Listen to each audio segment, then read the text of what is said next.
अस्सलाम वालेकुम नाज़रीन। इस एपिसोड के शुरुआत में हम देखते हैं अज़निक में शहंशाह सोफिया के साथ मौजूद होता है कि इसी लम्हे ग्लाडियोस वहां दाखिल होता है। ग्लाडियोस को देखकर सोफिया को बहुत गुस्सा आता है और सोफिया उसे घूरते हुए कहती है, ये कमीना यहाँ क्यों है, शहंशाह जिंदान में डालें इसे। तो ग्लाडियोस कहता है, सोफिया तुमने गद्दारी की, मैं अगर यहाँ हूँ तो ये अजीम शहंशाह से मेरी वफादारी की वजह से है। उन दोनों को बहस करता हुआ देखकर शहंशाह गुस्से से कहता है, बस काफी है। फिर खड़े होकर कहता है, जब हम तकसीम होंगे तो उस्मान ज्यादा बढ़ेगा और बढ़ रहा है। अजीम रूम की खातिर तुम्हारे दरमियान जो भी दुश्मनी है उसे खत्म करोगी। सोफिया कहती है, बोरसा इसने मुझसे छीना, ये बात आप जानते हैं अजीम शहंशाह। तो ग्लाडियोस कहता है, और तुमने मेरा तुम पर एतमाद बर्बाद कर दिया सोफिया, लेकिन उस्मान को दर्द में देखने के लिए मैं सब कुछ भुला दूंगा, यहाँ तक कि बोरसा का तख्त भी सोफिया को दे दूंगा। शहंशाह तख्त पे बैठते हुए कहता है, तुम मिलकर बोरसा पर एक साथ हुकूमत करोगी, फिर हम उस्मान को खत्म करेंगे, हम उसकी जायदाद तुम्हारे दरमियान तकसीम कर देंगे। सोफिया कहती है, जैसे आपका हुक्म। तो ग्लाडियोस कहता है, ये इत्तेहाद का सही वक्त है, कल उस्मान सरदारान के साथ कौंसल का एहतमाम करेगा। सोफिया कहती है,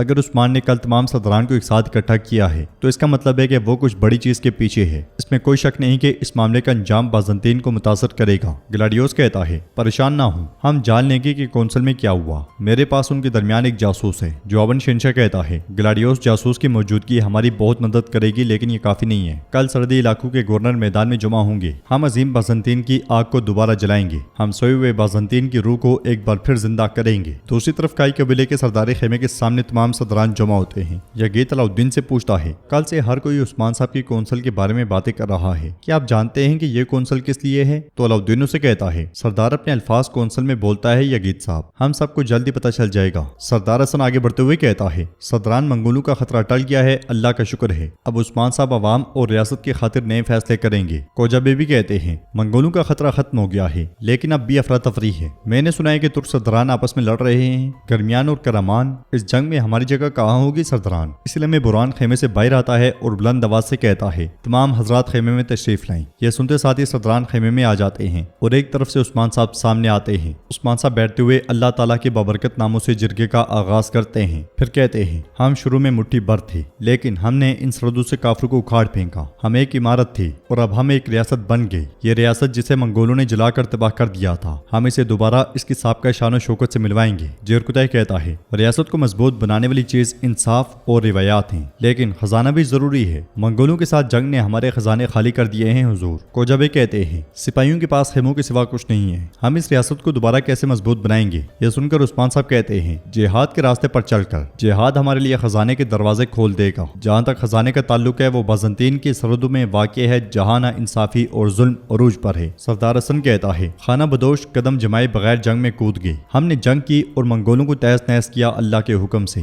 लेकिन सिपाही थके हुए हैं उस्मान साहब, हमारी तादाद कम है, मुझे डर है कि यह जंग हमारे लिए तबाही लाएगी। तो कोजा बे कतर गुस्से से कहते हैं, आप क्या बात कर रहे हैं हसन बे, तलवार म्यान में रहे तो जंग लग जाता है, हम जिसे सिपाही कहते हैं वो सिर्फ मैदान जंग में आराम करता है। तो उस्मान साहब कहते हैं, ये मुशावरती इजलास है कोजा बे, हर कोई यहाँ पे अपनी मर्जी की बात कहेगा, सोच को जबान से आजाद होने दें, हसन बे जारी रखें। तो सरदार हसन कहता है, हम सर्दियों से निकले हैं और खाना बदोश मुंतशिर और परेशान हैं, मैं कहता हूँ कि सिपाहियों और जवानों को इस बार में खुशी मनाने दें जो रूहों को खुश करती है, हमारे घोड़ों और मवेशियों को चरागाहों में जाने दें और जिंदा रहने दें, अपनी ताकत को इकट्ठा करें और फिर हमला करें उस्मान साहब। यगीद बड़े गौर से ये सारी बातें सुन रहा होता है और बुरान कहता है, हसन साहब हमने जब भी इंतजार किया काफिरों की तलवार ने हमारी सांसें काट दी, इंतजार हमेशा काफिर को हिम्मत देता है। जेरकुतह कहता है, बुरान साहब दुरुस्त कहते हैं, लेकिन अगर हम हार गए तो उसके बाद हमारे पास मायूसी और रुसवाई के सिवा कुछ नहीं होगा। अगर हम अभी अमल करते हैं तो हम उन लोगों को मौका देंगे जो सरदारान के दरमियान सल्जूकों की जगह लेने का इंतजार कर रहे हैं, तो इसलिए सब्र करना जरूरी है। जैसा कि हसन बे ने कहा,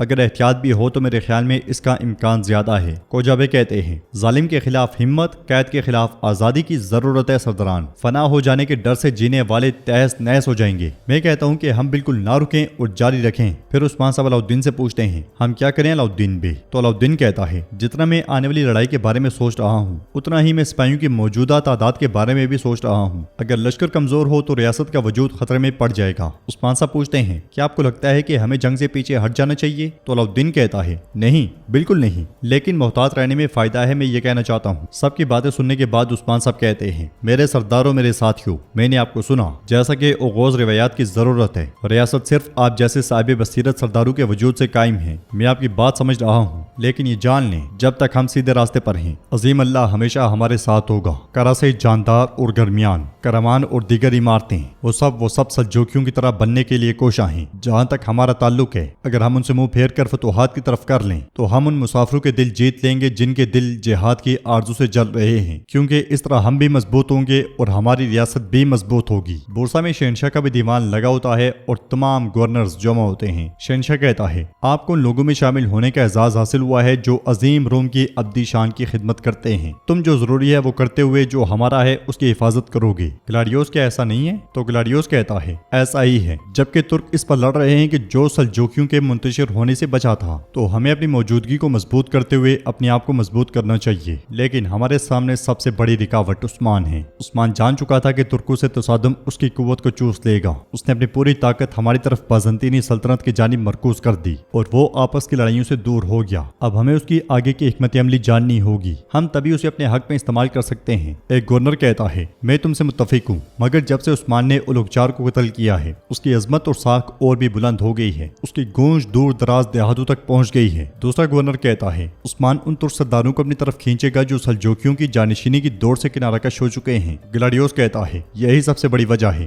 ہم بھی اپنے عظیم شہنشاہ کے جھنڈے تلے متحد ہوں گے اور ان سرزمینوں سے عثمان کا نام ہمیشہ کے لیے مٹا دیں گے۔ ادھر عثمان صاحب دیوان میں کہتے ہیں، ہر مصیبت کے پیچھے ایک عظیم جنم ہوتا ہے اور جب ہم فتوحات کے راستے پر چلتے ہیں تو ہم نئی زمینوں پر خانہ بدوشوں کو آباد کریں گے، ہم مظلوموں کو پناہ دیں گے اور امید عطا کریں گے۔ یگید کہتا ہے، حضور آپ نے درست فرمایا، ہم کہاں کا رخ کریں گے؟ یہ سن کر عثمان صاحب آگے بڑھتے ہیں اور تلوار نکالتے ہی ہیں کہ یگید ڈرتے ہوئے 2 قدم پیچھے ہٹ جاتا ہے، مگر عثمان صاحب کہتے ہیں، ہماری منزل۔ یہ کہتے ساتھ ہی عثمان صاحب واپس پلٹتے ہیں تو یگید سکا سانس لیتا ہے اور عثمان صاحب تلوار کے وار سے نقشہ کھول دیتے ہیں اور مزید کہتے ہیں، ہماری منزل شمالی سرحد ہوگی، سکاریا، مودرنا اور گوینک، ہم یہ علاقے اپنی منزل بنائیں گے، ہم ہمیشہ اپنی سوچ کو اس سے وابستہ رکھیں گے۔ خوف اب بھی یگید پر سوار ہوتا ہے اور وہ کہتا ہے، یہ تمام علاقے زرخیز اور سیراب زمینیں ہیں میرے حضور، ہماری قوت بڑھتی جائے گی۔ علاؤالدین پوچھتا ہے، ہم اپنی فوج کو کہاں سے گزاریں گے؟ کفار ہر سرحد پہ پھیلے ہوئے ہیں۔ تو عثمان صاحب نقشے پہ اشارہ کرتے ہوئے کہتے ہیں، ہم اپنی فوج کو مغرب کی چھپی ہوئی وادیوں سے گزاریں گے، اب سب اپنے جانبازوں کو تیار رکھیں، ہم 2 دن بعد کراچام میں اپنے دستے یکجا کریں گے۔ مجلس ختم ہوتی ہے، جنگ ہماری اور فتح صرف اللہ کی ہے۔ یہ کہتے ساتھ ہی عثمان صاحب تلوار میان میں ڈالتے ہیں اور سب سینوں پہ ہاتھ رکھ کے آداب بجا لاتے ہیں۔ بورسا میں شہنشاہ کہتا ہے، جیسا کہ آپ سب نے دیکھا، اس کے حمایتیوں کی تعداد دن بدن بڑھتی جا رہی ہے اور وہ اپنی فوج کو وسعت دے رہا ہے۔ آج عثمان نے ایک اور اہم مجلس بلائی تھی، اس میں تمام سرداران شریک ہوئے۔ گلاڈیوس اور صوفیہ کو یہ معلوم کرنے کا فریضہ دیا گیا ہے کہ عثمان اس مجلس کے بعد کیا قدم اٹھائے گا۔ شہنشاہ نیزہ زمین پہ مارتا ہے تو سپاہی صندوق لے کر آتے ہیں اور شہنشاہ ان سے کہتا ہے، تم سب کو اپنے شہروں میں حفاظتی اقدامات بڑھانے ہوں گے، اپنی افواج کو مضبوط بنانا ہوگا اور اپنی عوام کو منظم کرنا ہوگا۔ اس جنگ میں ہر شخص فوجی بنے گا۔ عثمان کو سخت سبق سکھایا جائے گا کہ ہماری جائیداد پر ہاتھ نہ ڈالو، ہم نے جو بازنطینی آگ بھڑکائی ہے سب سے پہلے عثمان کو جلا کے راکھ کر دے گی۔ یہ کہتے ساتھ ہی سب شراب پینے لگ جاتے ہیں۔ ادھر دیوان سے نکلنے کے بعد سب صدران بڑے پرجوش انداز میں آگے بڑھتے ہیں اور سردار کوجا غدار بھائی یگید سے کہتے ہیں، سپاہیوں کو جمع کرو میرے بھائی، ہم ریاست کے لیے تلوار اور عوام کے لیے شفا بنیں گے۔ یہ سنتے ساتھ ہی یگید آگے بڑھتے بڑھتے اپنے سپاہی سعید کے پاس آتا ہے اور اس سے کہتا ہے، جو کچھ بھی میں تمہیں کہوں گا وہ گلاڈیوس تک پہنچانا، ایک لفظ بھی تبدیل نہ کرنا۔ اس کے ساتھ ہی وہ دونوں ایک طرف ہو جاتے ہیں اور ایپیسوڈ بھی اختتام پذیر ہو جاتی ہے۔ ویڈیو پسند آئے تو لائک کر دیں، شیئر کر دیں، سبسکرائب نہیں کیا ہوا تو سبسکرائب کرنے کے ساتھ ساتھ گھنٹی والے آئیکن کو دبانا مت بھولیں۔ ملتے ہیں انشاءاللہ نیکسٹ ویڈیو میں، تب تک کے لیے رکھیں اپنا اور اپنوں کا بہت زیادہ خیال۔ اللہ نگہبان۔